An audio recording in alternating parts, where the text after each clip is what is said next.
Now at 5, jury deliberations begin in the trial of a McDonald County woman accused of killing her husband.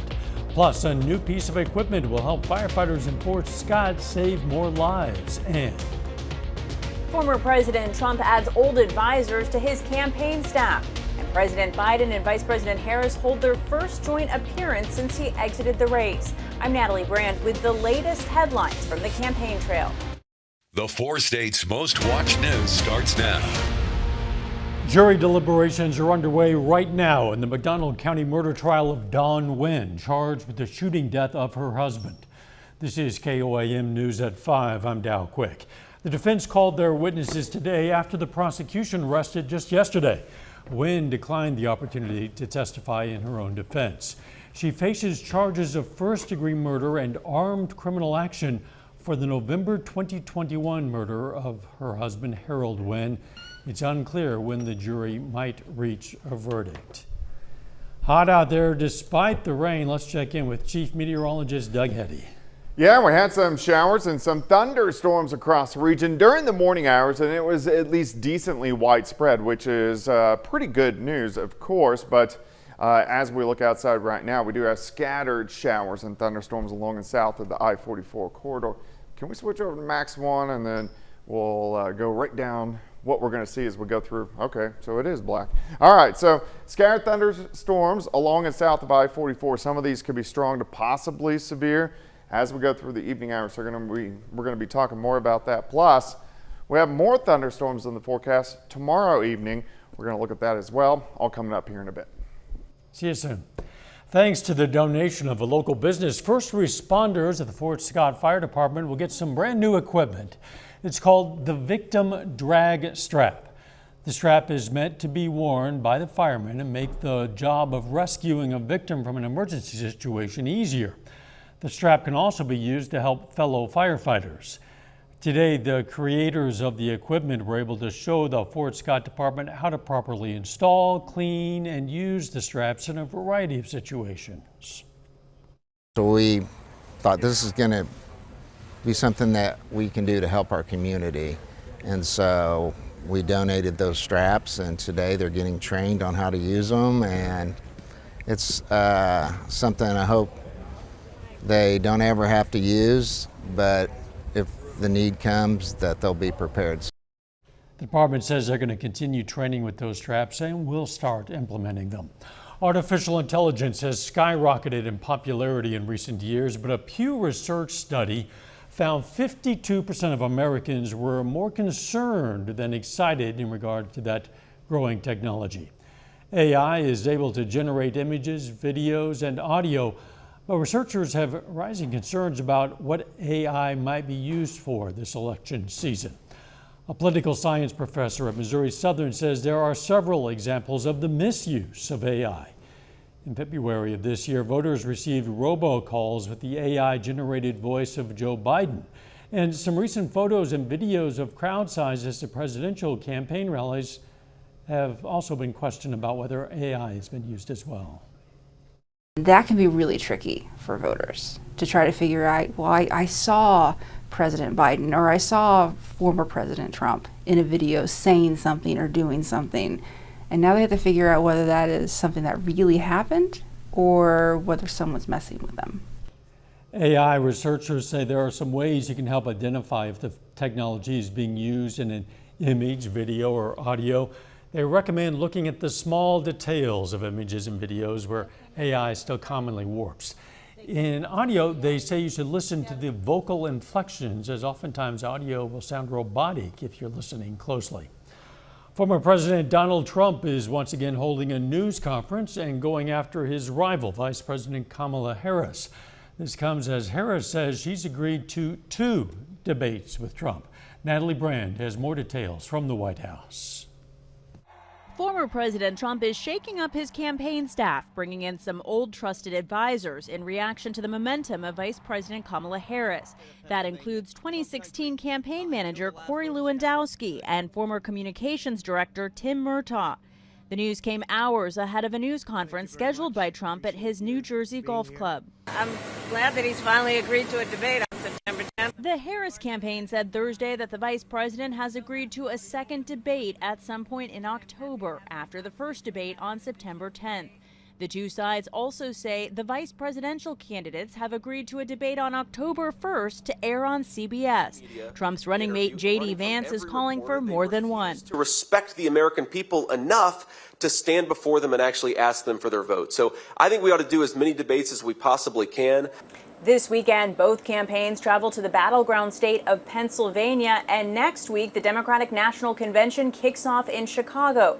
President Biden will speak on its opening night Monday. Today, the president and Vice President Harris held their first joint appearance since he exited the race. The administration is touting Medicare's ability to negotiate with pharmaceutical companies in an effort to lower prices on certain prescription drugs, part of the Democratic-passed Inflation Reduction Act. 2 years ago, as vice president, I was proud to cast the tie-breaking vote that sent the bill. Friday, in her first policy speech, Harris is expected to call for a federal ban on price gouging by food and grocery industries, a move that would require congressional approval. Natalie Brand, CBS News, the White House. Most states already have laws against price gouging, but Harris's proposal would be the first federal ban on unnecessarily raising prices. 5 people, including 2 doctors, a live-in assistant, and a woman authorities identify as a major drug dealer known as the Ketamine Queen, have been arrested for the ketamine overdose of actor Matthew Perry. Perry, you'll recall, was found dead, face down in his hot tub last October. Authorities say the suspects conspired to falsely prescribe, sell, and inject Perry with large amounts of ketamine after he relapsed into drug addiction last fall. Still ahead, working to lower drug costs.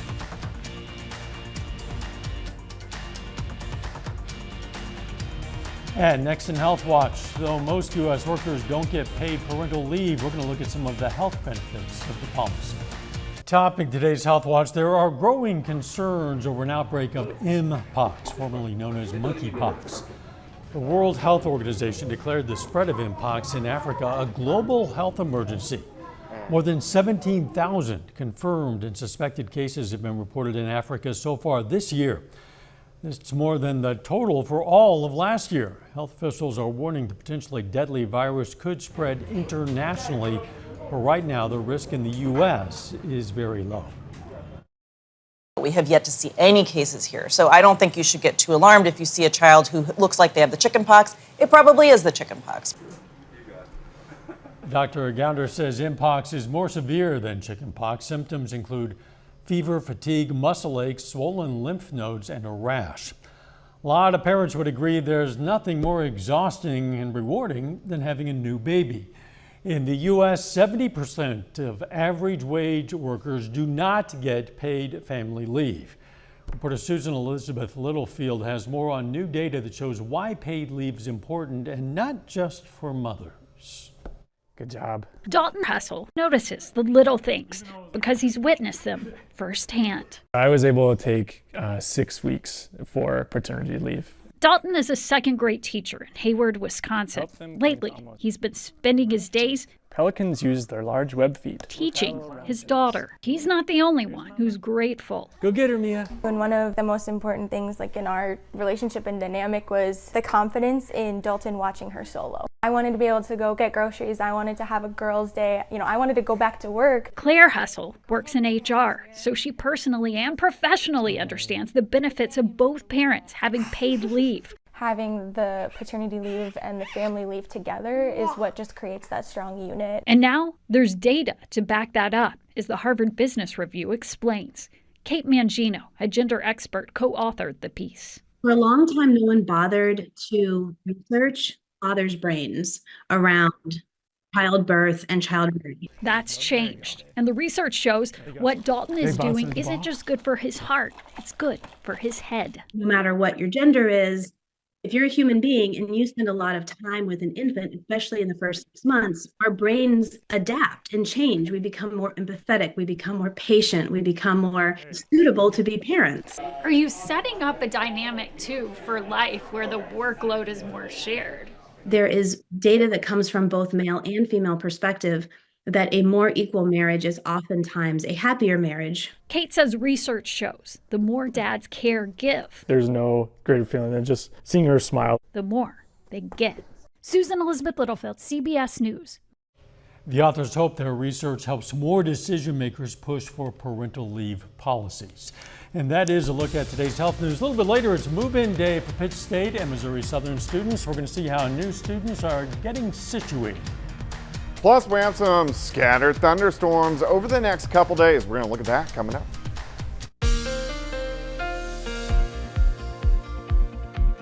Well, of course, showers, thunderstorms scattered about through the morning hours across the region. A lot of us got to see some beneficial rain, which we definitely need. Partly cloudy skies out there right now. It's hot, it's humid. Here's a nice shot of Indigo Sky Casino and Resort Indigo just outside of Seneca, Missouri. And it looks like as we go through the rest of the evening hours, we are going to have those clouds out there with some hit-miss thunderstorms. You can already see a few that have popped up along and south of I-44, but here's actually our front out across southeastern Kansas. So I expect these to kind of start to die out, and then these will kind of take over, especially as they get to I-44.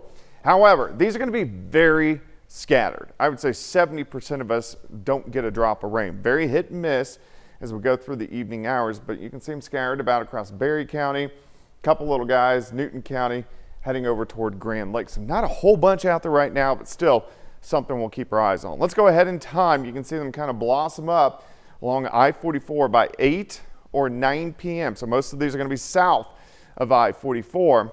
Scattered thunderstorms continue. Here's midnight, mainly Joplin, south. And again, some of these could be a little bit stronger, maybe low-grade severe. Main concern would be gusty winds and large hail.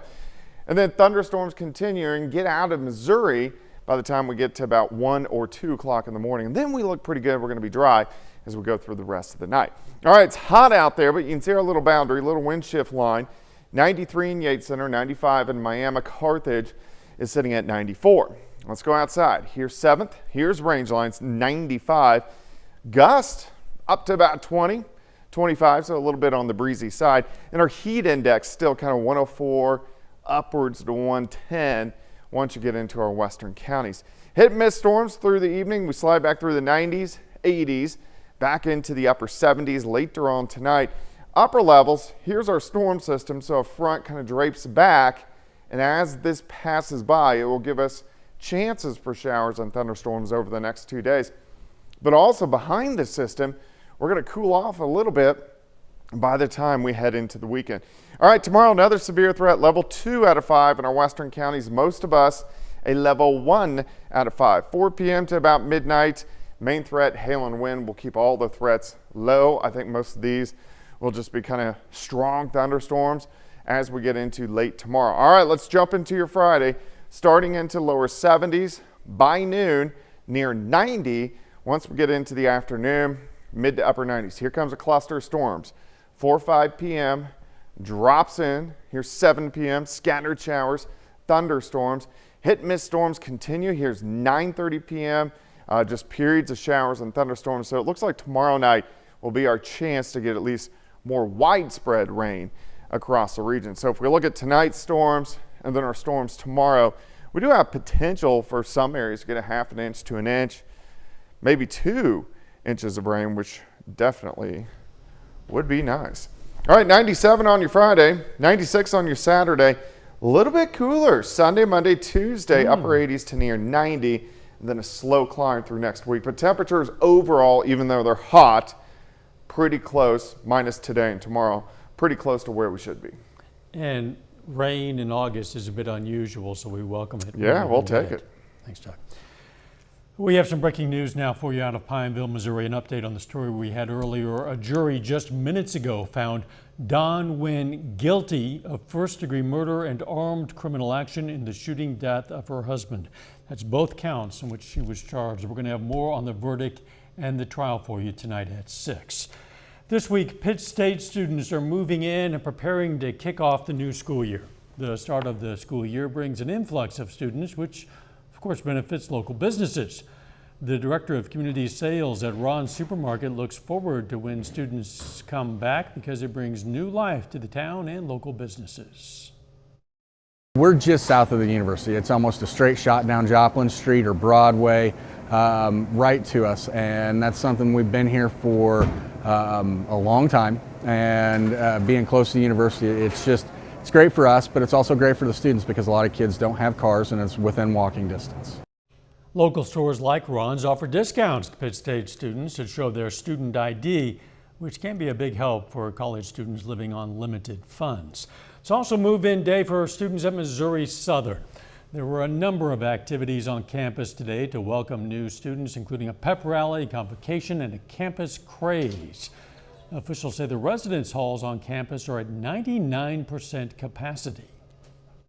Well, I think that you only get to be like a college freshman for once, and so I didn't want to do it online or even hybrid. I wanted to really live here, have really good roommates, make really good memories that I can look back on when I'm older.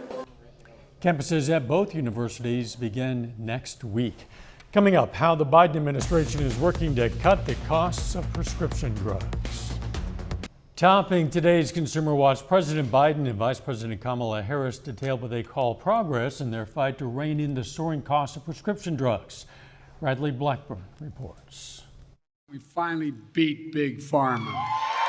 President Biden and Vice President Harris were all smiles as they announced Medicare has negotiated new lower prices for some major prescription drugs. No senior should have to choose between either filling their prescription or paying their rent. It's about peace of mind. It's about security. The new prices will kick in 2026, a process that's taken years. The 2022 Inflation Reduction Act, narrowly passed by Congress, made it possible for Medicare to use its leverage with drug makers.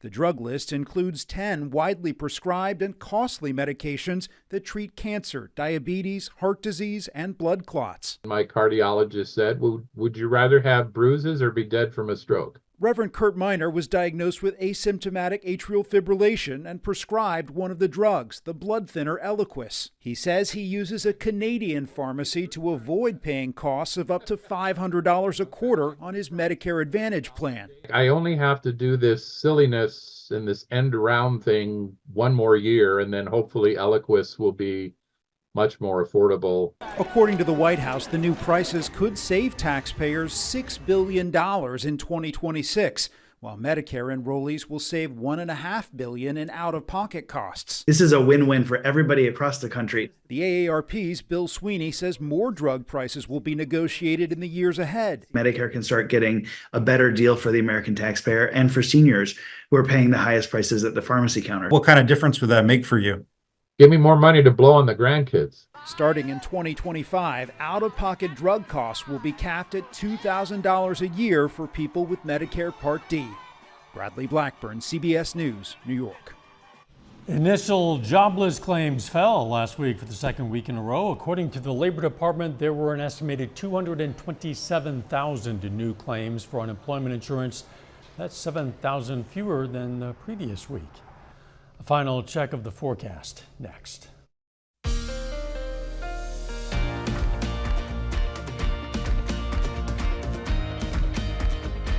Up next on the CBS Evening News, a look at how big tech companies are tapping an energy source found deep underground to power data centers. Then on KOAM News at 6, how first responders saved the life of a boy who nearly drowned in the Elk River near Knoll, Missouri. Plus, we're going to hear more from local experts on the impact AI could have on our upcoming elections. And the Outlaws return to Joplin fresh off a Mid-America League championship in their first year in the league. Stay with us for the CBS Evening News and then KOAM News at 6. It's hot out there, but we have been getting some rain, which is not typical for August. We got some scattered showers and thunderstorms in the region earlier today, mainly through the morning hours. And then some hit-miss storms this evening. We'll have another batch rolling in tomorrow evening into tomorrow night. Staying pretty extremely hot Friday and Saturday, but looking a little bit better as we go into early next week. Sounds good to me. Thanks for joining us. CBS Evening News is next. And of course, we're going to be right back here for KOAM News at 6. We'll see you then. Let's make it a great evening.